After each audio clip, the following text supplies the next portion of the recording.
আমি ঘরে তৈরি করে দেখাবো চিকেন সমোসা রেসিপি। এটা খুবই স্বাস্থ্যকর উপায়ে বানানো হয়েছে, তাই খেতেও খুব ভালো। এজন্য আমি প্রথমে 1 কাপ ময়দা বা 1 বাটি ময়দা নিয়েছি। তার সাথে দিয়ে দিয়েছি 2 চা চামচ সয়াবিন তেল এবং সামান্য লবণ দিয়ে হাত দিয়ে ময়ান করে নিয়েছি। সামান্য জল দিয়ে আস্তে আস্তে ডোটা আমি শক্ত করে মেখে নিয়েছি।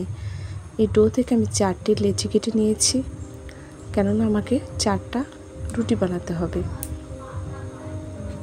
আমি যতটা পাতলা করে সম্ভব রুটিগুলো বেলে নেব।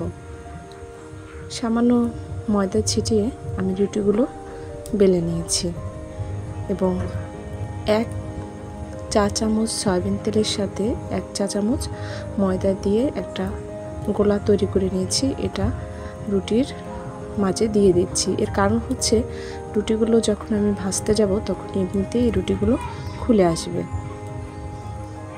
উপরের লেয়ারটাতে আমি কোনো ময়দা মাখা দেব না।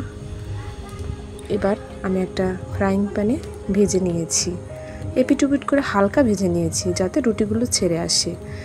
4-5টা কেটে নিয়েছি ছুরি দিয়ে, এভাবে মাঝখানে একটা সাইজ করে নিয়েছি এবং সেই কেটে রাখা রুটির অংশগুলো ফ্রাই করে ভেজে নিয়েছি।